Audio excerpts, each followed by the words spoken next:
And now I've got the pleasure of introducing Jan Jones. Jan is the author of the recently published memoir, Dr. Beare's Daughter, Growing Up Adopted, Adored, and Afraid, which is her fourth published book. She was adopted in 1947 at the age of 4.5 months by a charismatic doctor and surgeon, Ralph Beare, and his socialite wife, Lou of Celina, Ohio. As she describes it, she grew up as a lonely, only privileged child who found herself as an outlier in her family and at school. While her adoption was no secret, discussing it was taboo. As an adult, Jan has had a long career as a freelance writer and editor. She's also been a dog obedience instructor, a children's book buyer for a large independent bookstore, and an inventor of jigsaw puzzles that teach reading skills to children. The two things that she values most in life are truth and connection to others. And with that, I give you Jan. Good evening. Thank you, Betsy, for having me, and thank everybody here for coming. And I was thrilled when Betsy told me that we have adoptees, first parents, and adoptive parents with us tonight from all regions of the country. When I turned 75, I decided to write a memoir because time was slipping past me, and I wanted my children and grandchildren to know what it was like for me growing up in the 50s and 60s. I never intended to publish it. I thought my adoption was only a small part of my story. But as I wrote, the pain and the trauma I experienced in those early years and had buried as an adult began to pour itself out on the page. And a lot of that pain was related to my adoption. I found myself writing the story of how I erased my own self and silenced my own voice in order to be that elusive golden child I thought my parents really wanted, their own. Writing my true story was the scariest thing I have ever done. It was also very healing. It helped me gain new insights into how much growing up adopted has influenced the way I still walk in the world. I don't allow myself to depend on others. I feel that I alone know what's best for me. I've always been a vigilant person, constantly scanning the horizon for trouble. I'm always waiting for the other shoe to drop. Writing my story made me see that I developed these traits from the uncertainty I felt in my relationship with my parents. I loved them and they loved me, but I felt somehow disconnected and distant from them. Writing my story has helped me become a calmer person. When I finished my memoir, I knew I had to publish it. I had to finally give that silent, frightened, lost girl her voice in the world. Publishing my story is the bravest thing I have ever done. I expose my soul to the world. It is also the most satisfying thing I have ever done. Just knowing that others who've been affected by adoption are out there somewhere reading my story makes me feel connected to them and to the world at large. Now, my childhood happened a long time ago, and some things have changed about how adoption is handled, and some of the laws have changed. What hasn't changed are the ways in which adoption can affect adoptees and their first parents and their adoptive parents. I am Dr. Beare's daughter. My last name is pronounced Beare, like the animal that lives in the woods, but we've got this silent E on the end here. I grew up in Celina, Ohio, and as Betsy said, my adoptive father, Ralph Beare, was a doctor and surgeon who saved many lives in Mercer County, and he was also a respected member of our Catholic Church. From the time I was able to walk, he took me everywhere with him: the grocery, the drugstore, the hardware store, the bank, the newsstand. I went along on house calls and even to the hospital on emergencies. That's how everyone in town knew Dr. Beare's daughter on site. And here's where I lived. I'm just going to show this. Is this visible? Good, okay. This picture is the house I grew up in, which is on the corner of Main and Wayne Street, and Main is US 127. And that is like the front view of my house. And then this is the other side of my house on Wayne Street, and that is the entrance there to the doctor's office. So I grew up basically in the doctor's office. I subtitled my book, Growing Up Adopted, Adored, and Afraid. As Betsy said, I was adopted in 1947, and I grew up an only child. My parents had been married for 15 years, and they were 40 and 41 when they adopted me. My mother once told me she and my father wanted a big family. However, she had been unable to get pregnant. It was only when she was 40 years old and had to have a hysterectomy that she finally gave up on having her own child. Another reason for waiting so long to adopt was their fear of getting someone else's bad seed. Adored. Dr. Beare's daughter was privileged. By the time I was 6 years old, I had vacationed all over the United States and Canada. I had also traveled with my father's hydroplane boat racing team. We spent every February in Florida, while my uncle, who was in practice with my father, held down the doctor's office. When I was 7, I asked for a piano, and one appeared. At 13, Daddy surprised me with a speedboat at our summer cottage. When I got my driver's license, he gave me a sporty convertible. Because I love fashion, he took me shopping in the city for things I couldn't find in Celina. Daddy often forgot that I was adopted. He thought of me as his own child. He assumed that I thought like him and viewed the world like him. If I said or did anything that didn't jive with his idea of his child, he would go off on terrible, cruel rants about how I was ignorant and how he couldn't stand ignorance. On the other hand, my mother could never forget I was adopted. Mother's Day was the most important day of the year to her. On Mother's Day, she was sad, and sometimes she would cry when she looked at me. I felt like I was a reminder that she never had her own. I wanted to scream at her, "I'm here, Mommy. I love you. Why can't that be enough?" I lived in a constant state of anxiety, and that's the afraid part. Always guessing what their own perfect child would think, do, or say. I felt like my very life depended on it, and I usually guessed wrong. I'm going to read a few excerpts from the book, and then we'll have questions.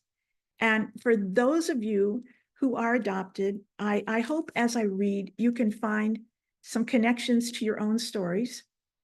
And for those who are first parents or adoptive parents, I hope my story gives you some insight into the private mind and thoughts of one adopted child. I never would have shared these thoughts and feelings with my adoptive parents. I had to get old before I could even write them down.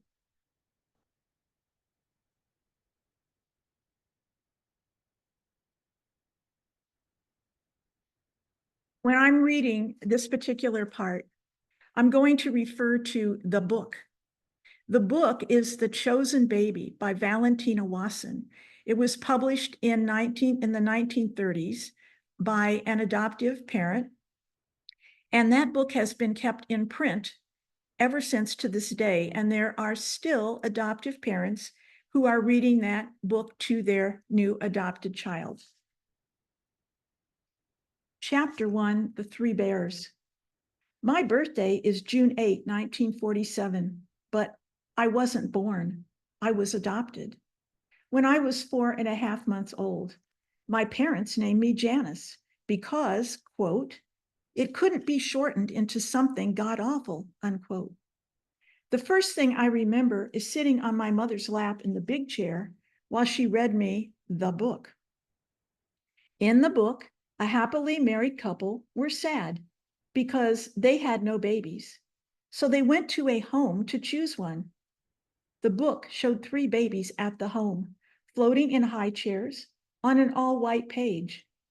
They were wearing bibs and waving spoons like they were hungry, but no one was feeding them. There were no mommies in the home. The only grown-up was a lady on another page talking on the phone. Why doesn't the book show her face? The happily married couple looked at the first baby and didn't want him. What was wrong with him? The wife held the second baby on her lap. Then the married couple just knew he was their chosen baby. How did they know that? They didn't even look at that third baby. What happened to him? And that first one, who had something wrong with him? The couple took their chosen baby home. The book showed the baby with his new parents, grandparents, aunts, and uncles, all with happy faces. Thank goodness he has a real home with real people to love him.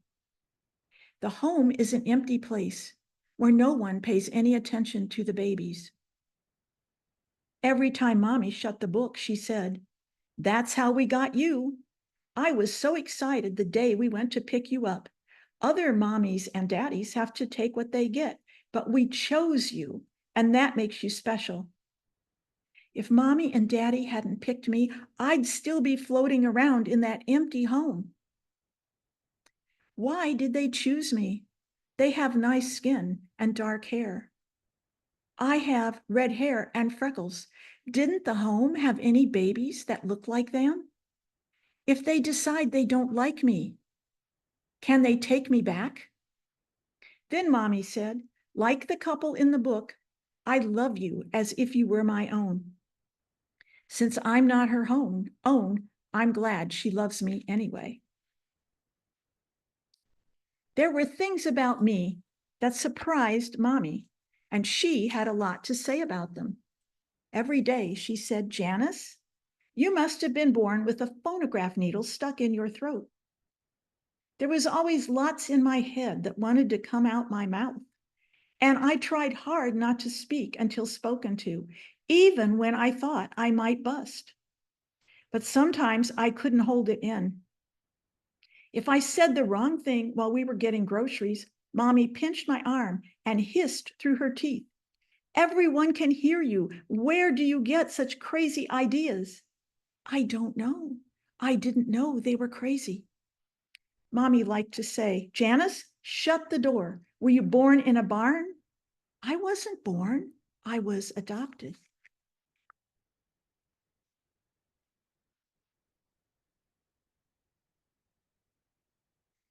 Now I'm going to read a little section from when I was 5 years old, and I had a shocking revelation. After we got back from vacation in July, Aunt Jenny had a baby, and Mommy took me to Uncle Doc's to see my new cousin. When I looked at her sleeping in her crib, I remembered the new babies Daddy had shown me in the hospital. They had been born to their mommies, and so had Anne been born to Aunt Jenny. On the way home, in the car, I asked Mommy, "Are all babies born to mommies?" "Yes, of course." "Then I was born to a mommy before you got me?" "Well, yes." My heart was galloping. I had a real mommy who gave me away. She didn't want me. A humongous wave crashed into my heart. I wanted to scream and cry at the same time. Instead, my voice got small and I squeaked out, "Why did she give me away?" My heart galloped faster. My shoulders and neck hurt. My fingers made fists. I'm about to hear the terrible truth about me.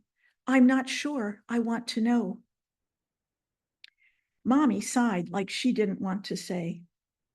There are many reasons for giving a baby up for adoption. It's usually so the baby can have a better life than the mother can provide. Do you know what happened to my real mommy? The Cadillac jerked toward the ditch. Mommy hit the brakes and stopped so fast on the shoulder that gravel flew everywhere. Sorry about that. I just lost my place. Excuse me just a second here.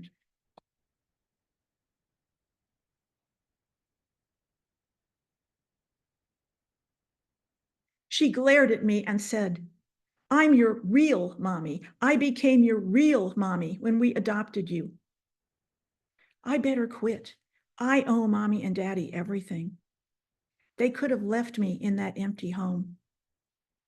After I knew that I was born to a mommy, sometimes when I got mad at my parents, I hoped someone was looking for me. At the same time, I hoped no one would come to take me away. This next part happened when I was still very young. And it goes to show like my father's attitude toward my being adopted. A crying shame. At our summer cottage, Daddy liked a big plate of crappies or a couple of catfish for dinner. I didn't mind fishing, but I wanted to throw them back in. I didn't want to eat them. Every time I was faced with a fish on my plate, I could see it alive, gasping for air, wildly flapping its tail, its googly eyes on me saying, "Oh, please throw me in the water." One Friday night at dinner, while I was still very small, Daddy put some fish on my plate. "Well, dig in." I looked at Mommy. "Please, may I have something else?" "What else? This is Friday. We are Catholic." Why do Catholics have to eat fish on Friday? Who ever made that one up? Someone who likes fish as much as Daddy, that's who. "Mommy, may I have some watermelon?"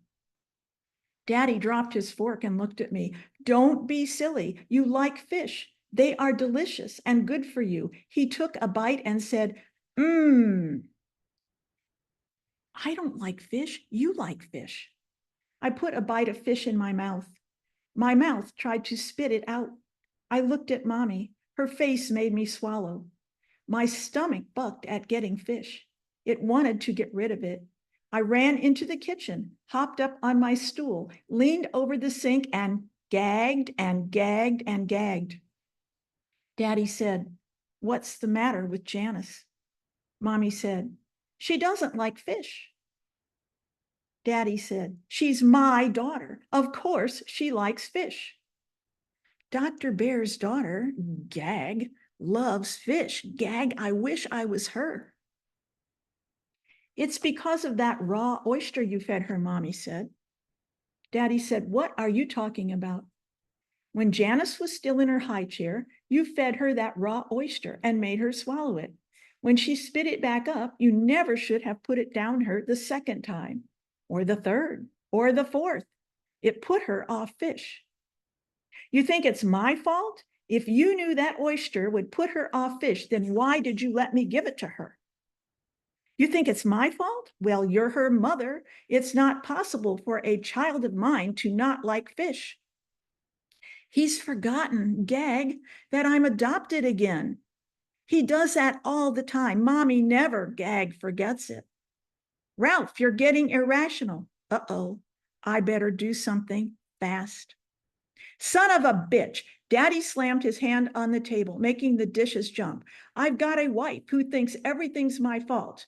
And now you tell me I've got a daughter who doesn't like fish. It's a goddamn crying." I had swallowed my gag and was back in my seat at the table. "Daddy, I needed a drink of water. Now I'm going to eat my fish." Daddy shut up, but his mouth was still hanging open. He was watching me carefully. Mommy rolled her eyes. I stuffed some crappie in my mouth, chewed, and swallowed. I said, "Mmm." My tummy turned itself inside out. I fed it another bite. "Mmm," Daddy said, and set to eating his dinner like nothing had happened. Right after dinner, I threw that crappie back in the water of the toilet. I wiped my face and told my poor tummy, "You had better learn to keep it down. We're going to have to do this every goddamn Friday. It's a crying shame. That's what it is."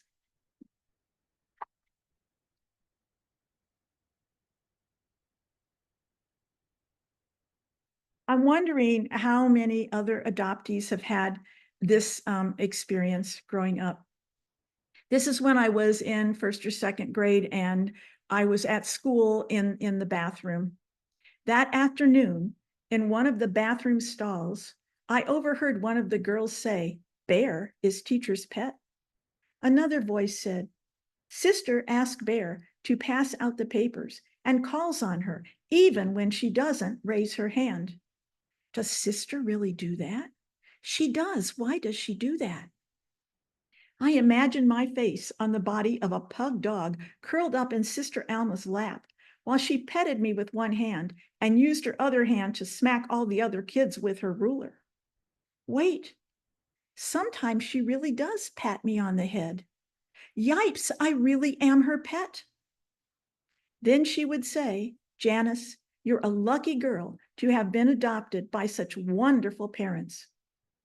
A little voice buried deep inside me said, "You don't know what it's like to live with them."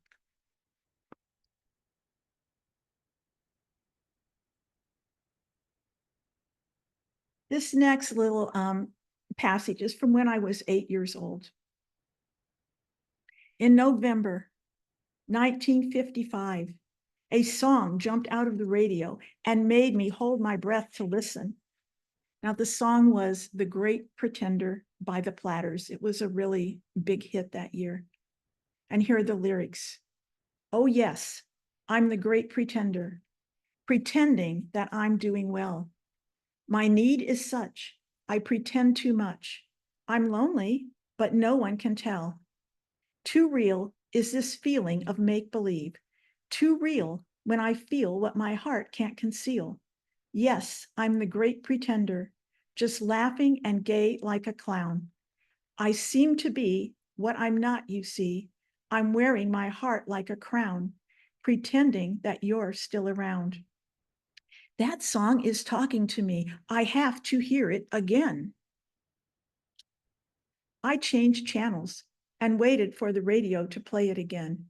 I memorized the words and sang it over and over aloud in my head. What is it about this song? I can't hear it enough.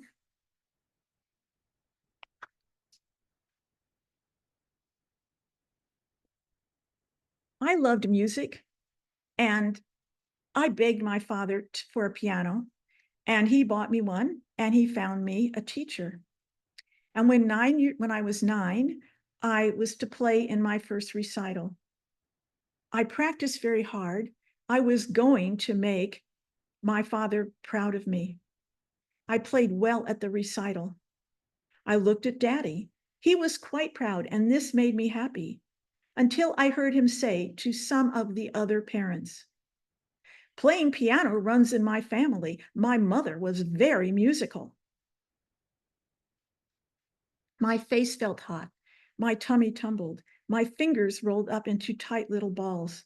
The angry little voice buried inside me distantly shouted, "I don't know where my talent for music came from, but it's not from your mother."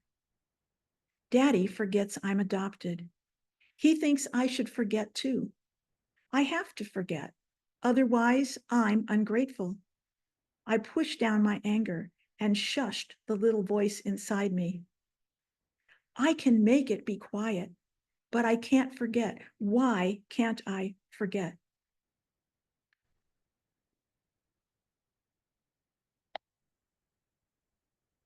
I'm jumping now to when I was 15 years old, and I was about to get my learner's permit to learn how to drive.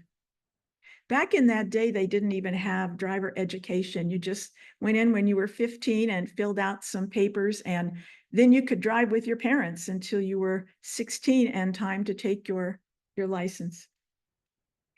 When I turned 15 in June 1962, Mother took me to the Bureau of Motor Vehicles to get my learner's permit. She sat in the small waiting area.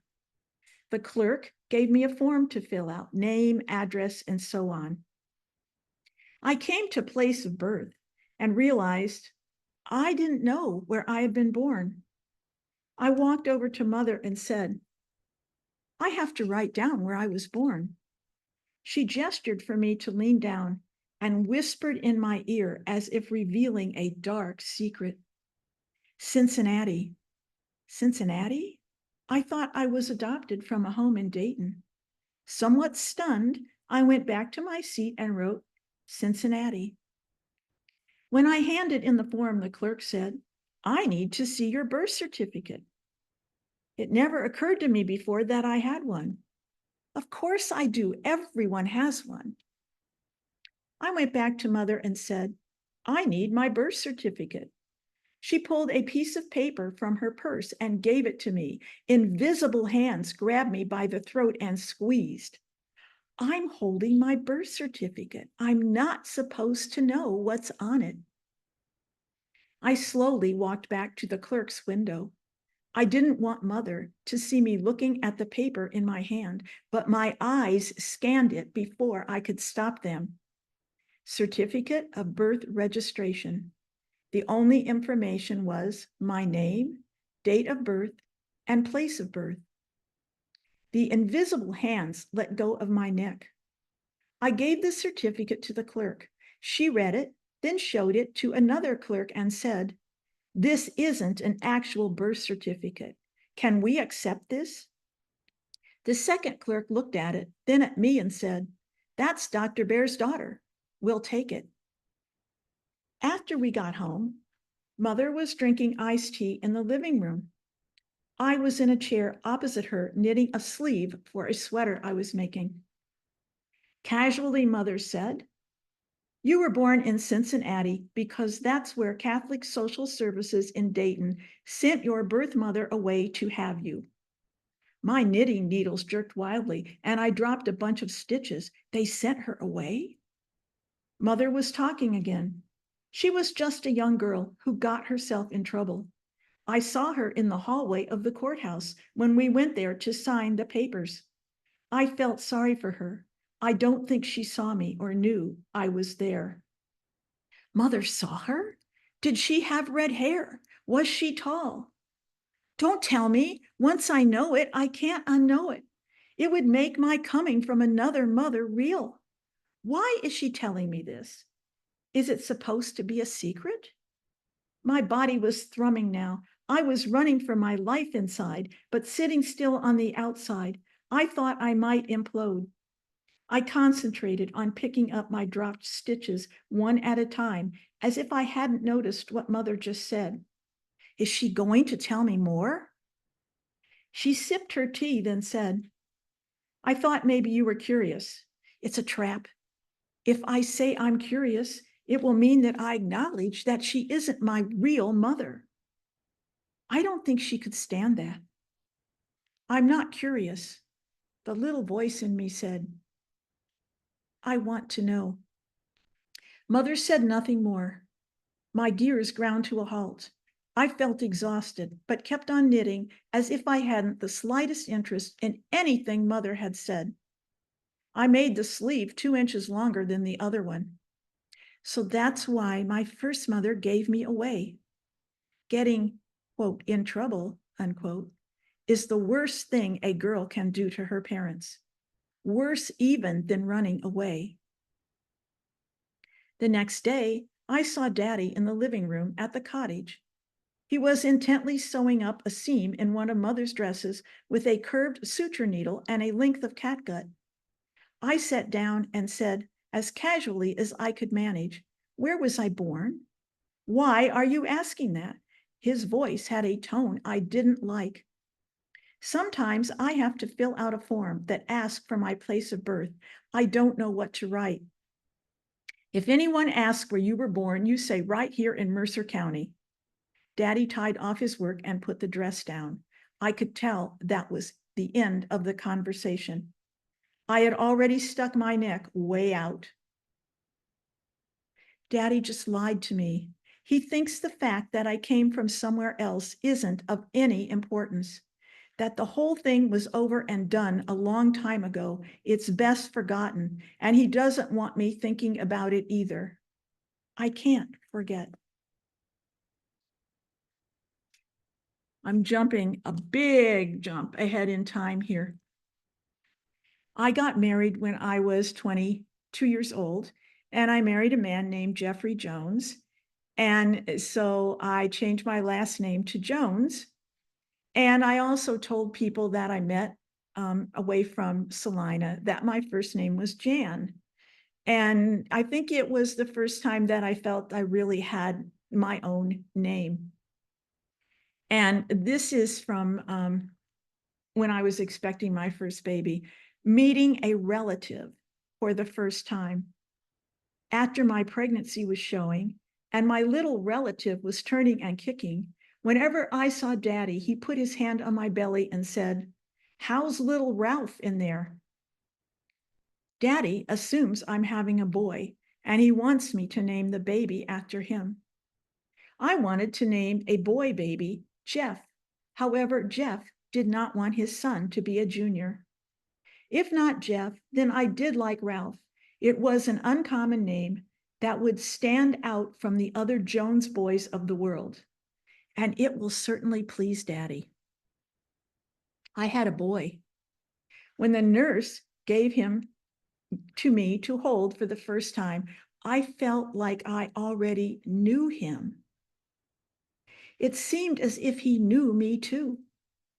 I said, "Hello, Ralph. I'm your mother. Oh, look at that. You have my nose and my chin and my brown eyes." In fact, except for his light brown hair, Ralph didn't look anything like the Joneses. He looks like me in some ways, and the rest must have come from my ancestors. I wonder which side he looks like the most. My birth mother's people or my birth father's people? I wonder which side I favor. My records and birth certificate are sealed by law. Why aren't adopted children allowed to know where they come from? Why do people who do know where they come from think those of us who don't shouldn't be allowed to have the same information that they take for granted? The more I stared at my beautiful son, the angrier I felt. Another relative. In 1974, Jeff and I had a baby girl. Now I have two relatives. Rachel had the Jones head and cowlicks. She had Jeff's dimples and his smile. She had Jeff's sister's eyes. I didn't see anything of me in her, but it didn't matter because I knew she was mine and she knew it too. Both my children knew me as their mother from the minute they were born. They fussed or cried if anyone picked them up, even their daddy at first. Then they quickly got to know the other people who fed and held them, but they never had to get to know me. They already knew me by the sound of my heartbeat and my voice. I must have known my birth mother that way too. And where was I for the first 4.5 months of my life before I was adopted? Did my birth mother feed me and take care of me all that time? Or was I passed around before I landed with the Bears? For the first time, I realized that being taken from my birth mother must have been a monstrous death, and I must have felt the pain of that death. I'm going forward again to when I was about 32, 33, my parents died, my adoptive parents died, and my father had died first.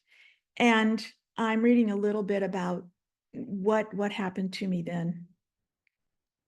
Daddy died that night, and like a mirror in a frame dropped on concrete, I shattered into shards, leaving a single jagged chunk desperately clinging to the edge of an otherwise empty frame.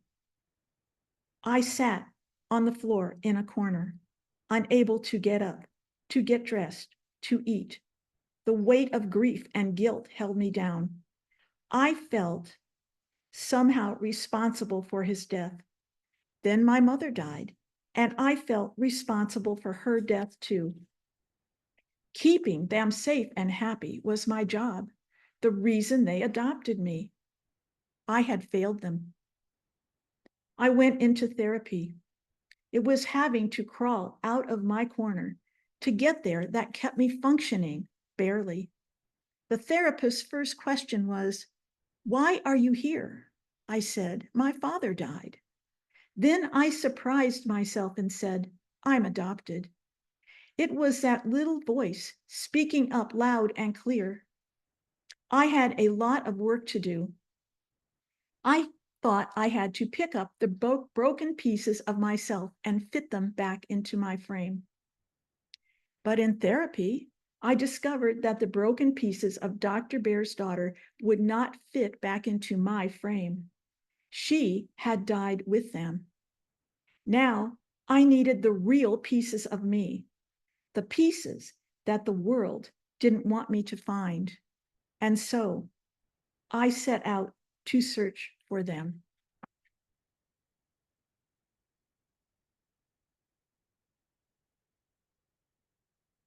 There is a lot more to my story than just growing up adopted. My parents were difficult people to live with for reasons other than my adoption. My mother was a depressed person, and she never really went anywhere or had any ambitions for herself. So I made my father my role model.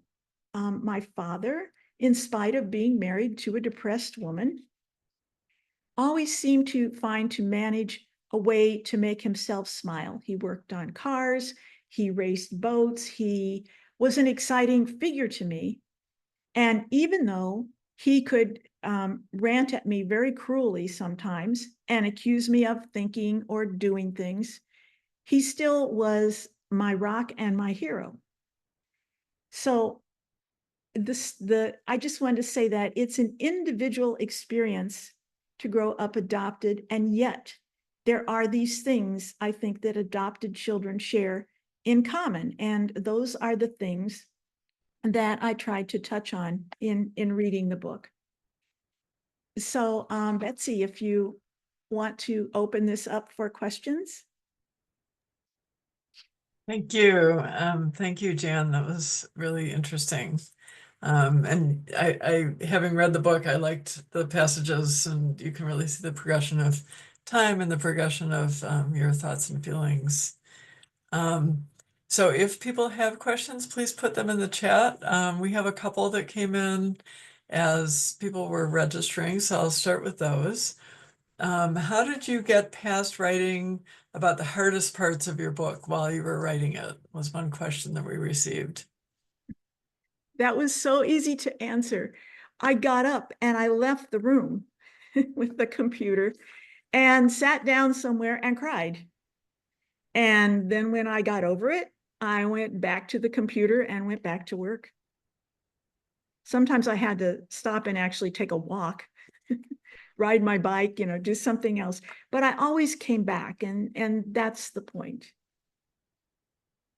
So this wasn't part of the question, but it comes to mind, so I'll pose it with this question. I would find it hard to go, and I think a lot of people would find it hard to go back to some of those early memories and capture them. Did you remember new things as you were taking that trip back in time? Well, yes, some things would spark other things. And I had to do a lot of research to get some of my memories back. For instance, things that happened were tied to like other marks in time, like the year in high school when I went to a science fair. And so I went online and I looked up at what year was that science fair held at the university, where it was, and things like that. And so I made a timeline for the book to begin with. And then I put how old I was, what year I was in school, and then all these other events that, I could link up that happened. And that plus my memory was pretty good. But I got back some things that I had lost, and I thought, oh yes, I remember that, and I want to write about it in the book. So it was very jogging, to my memory, which was helpful. I bet. The other question that we received in advance was, what qualities would you say that your childhood, I'm sorry, what qualities would your childhood self seek out in finding trusted adults? What is something that your child self would have wanted to hear from your birth parents and also from your adoptive parents?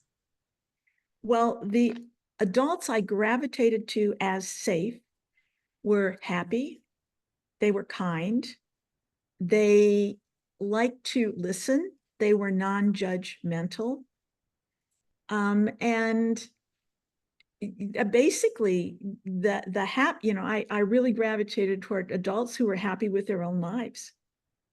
And let's see, the second part, what would I have wanted to hear from my adoptive parents?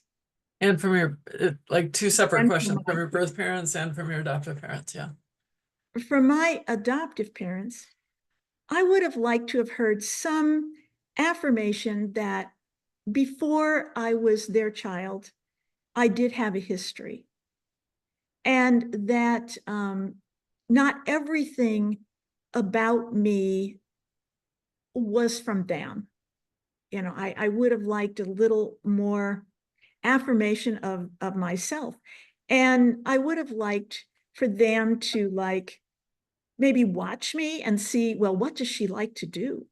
As opposed to she likes to eat fish, I mean, Yeah. that's and actually this question, there are some things I heard from my adoptive parents that I wished I hadn't heard, like my mother being sad on Mother's Day, and putting everything, all the things about adoption that they assumed, all these assumptions. And it would have been better if they could have maybe kept some of that to themselves. And what would I have liked to have heard from my first parents? And I would have liked them to tell me their stories. I'd like to know like who they were, what they were like,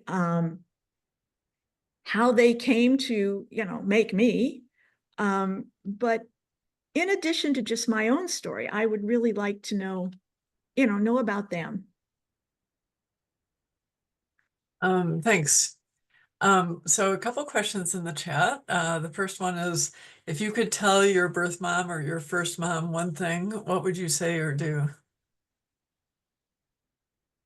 Oh boy, if I could tell her something, I would tell her that she did the right thing. If she couldn't take care of me, if she couldn't give me a good life, then thank you for getting me out of there. Um, and I would want to tell her a little bit about my life, and I would want to let her know I was okay. I was okay. Was there another part to that I slipped here? No, I think that was it. All right. Thanks. Um, and then another question in the chat. Did writing your book change your children's viewpoint about your adoptive parents? I never asked them that, but I don't think so, because my children growing up knew me quite well. They knew my adoptive parents. Well, they were very young when my adoptive parents died, but they did know them and they did know the history. And when they read the book, both of them had said, "There's nothing new here." There was nothing.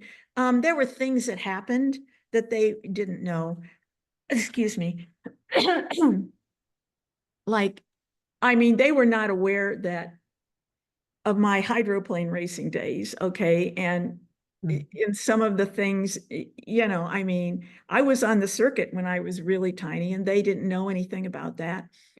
Um, but they had a pretty good, clear, filtered picture of my parents, which they got from me.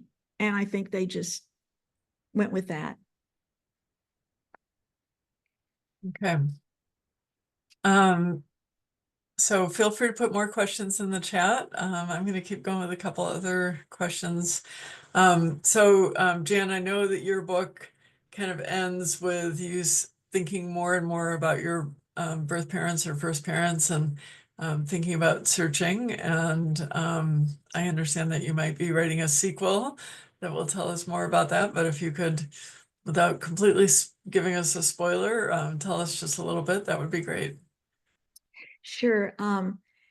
Shortly after both my parents died, I spent that time in therapy trying to prepare myself to search and going over all the possibilities, like what was I going to find? Was my birth family, were they criminals? Were they, evil people? Were they, I mean, it's just all kinds of questions. And so I tried to think of every possible scenario from the most wonderful to the most terrible before I searched. And I did search, and I did make contact with my birth mother. And she was a lovely, lovely woman. She was 18 years old when she had me. I will say this, I was a child of rape, which is why I was given up for adoption.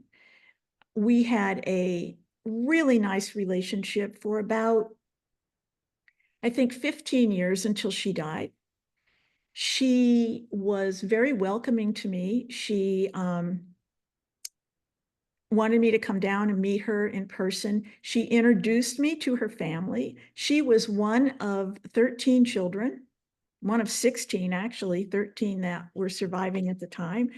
On her 50th wedding anniversary to her husband, who was not my birth father, I went to the party. I took my husband, I took my kids, and we just had a really great time. Everybody was really wonderful about it. My birth father was deceased, and he was actually killed stealing an airplane on what turned out to be my 22nd birthday. Hmm. And he was a real con artist and career criminal. And there's a lot about him, research. But I met his brother. I met his brother's wife, who helped me with memories of the family. And I met some of his siblings' children, who were my first cousins. And they talked about him quite freely. And I think the biggest thing I found when I searched was that, you know, I felt like I somehow did not fit into my adoptive family. But after I searched and I met everybody and I got everyone's stories, I realized I really didn't fit into that family either. And so I was lost when I started, and I felt kind of lost when I ended up. However, I feel like it's made me appreciate just being a part of the big human family. And it also makes me appreciate my individuality. It turns out I was disappointed at first, but I'm not. In the end, I'm not. I think I just see myself as more unique, as not having one foot in each camp, and not really belonging to either one. And it's made me quite independent and dependent on myself. Interesting. So we've got this is a good question, I think. So there was a mention of being afraid in the title, and the person with the question wants to have that explained a little bit more. Well, the fear was really, I was not physically afraid of my parents. I was not physically abused. I was verbally abused by my father, and maybe emotionally somewhat by my mother, but this was never their intention. But the fear part of it was always the fear of not being able to please, of not being able to live up to their ideal of what they wanted. The fact that I was told that they chose a child. It's like if you go to the store and you pick something out, you're picking out what you want, what you need, what, is something for you. And so I was always trying to figure out, what was it, beyond wanting to have a child, what was it they wanted me to do, to be, so I was always afraid that I was going to fail. And I think behind that fear, which is not rational, because they were never going to give me back. But that was behind the fear. If I didn't please, if I wasn't of use, if I didn't, serve the purpose for which they got me, then they would have no use for me anymore. So that was the fear. Okay, thanks for sharing that. We've got a question. So there's some comments of affirmation. I'll make sure that I send you the Oh, comments so thank you you. see anything that you're missing.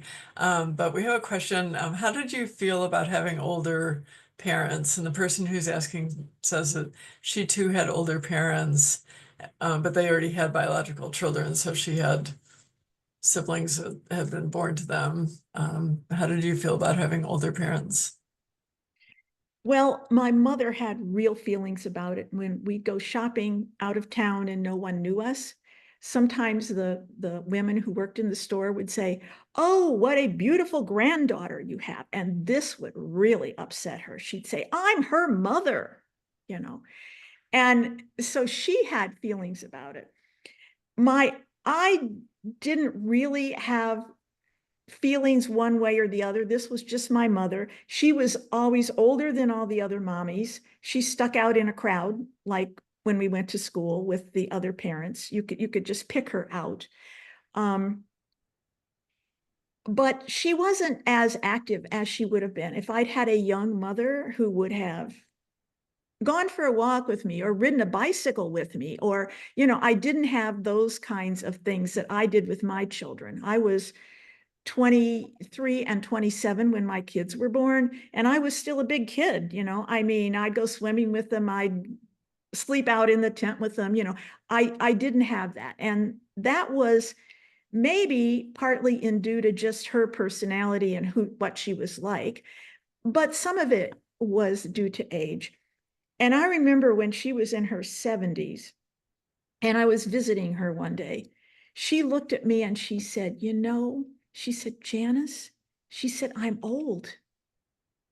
And my gut reaction, which I would never say out loud, was that, "You've always been old." I mean, you've always been old to me. I don't know. All right, thanks. We have time for one more question. So if anybody's got a burning question, put it in the chat soon, or I can come up with one more. I did just put in the chat a link to a conference that we're having in March, so you can take a look at that when we're done. Let's see.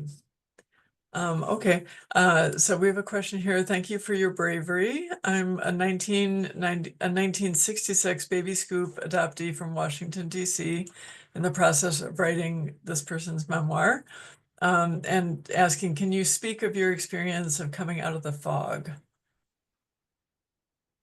Not quite sure what she means by that, other than the dawning realization that you have another family Or just that somewhere. adoption is an issue too, just like I think many of us during our childhood don't really think about adoption and the implications, and I think everything is fine, or I'm grateful, or those types of things, and coming out of the fog, realizing that there's more to it than that, and, Well, coming to I, grips I with think some I of those think the feelings. really big thing is the part I read about when my babies were born, and I Mhm. realized that I had had this connection to my mother, and I had never thought of that before. That was a real revelation too, and thinking that. And I did not read The Primal Wound until, 3 years ago.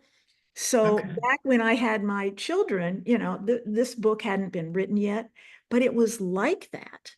And so when I read The Primal Wound, I thought, oh, wow, it's just like that. It's like I had been connected to her and I had experienced that trauma. And I was passed around too. I say one thing really quickly. In my first 4.5 months, my mother had me at a orphanage and home for unwed mothers. She stayed with me for the first 2 months of my life, and she nursed me and cared for me. Then I was put into foster care. And that foster mother got sick. And so then they moved me to another foster care mother. And from Mhm. there, I went home to my adoptive mother. And so I really think that that is why I didn't feel that connected to my adoptive mother. Mhm. Thanks. Okay, I'm going to wrap things up. Thank you, everybody, for joining us. I did put in the chat a few minutes ago a link to a survey. We like to hear your thoughts about each of our programs and to hear your thoughts maybe too about speakers that you have in mind or topics that you'd like to hear more about. And I hope that you'll join us on February 10th. We've got Astrid Castro talking about the trauma of separation and how it manifests in developmental stages. So you can join us for that. And let's see. Thank you to everybody who joined us this evening, and especially to you, Jan, for volunteering your time to speak. We really appreciate that.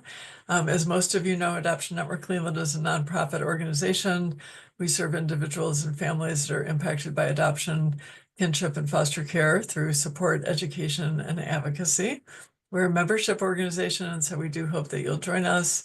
You can click through any of the links that I posted to our website and find buttons for membership if you're interested in supporting our work and keeping it going. We are only having 2 Monday evening speaker series through the next couple months because we've got that big conference coming up in March. And so we hope that we see you at one of our upcoming programs and or at the conference. Thank you so much. Good Yeah, night. thank you for having me, and thank you everybody for coming. I appreciate it.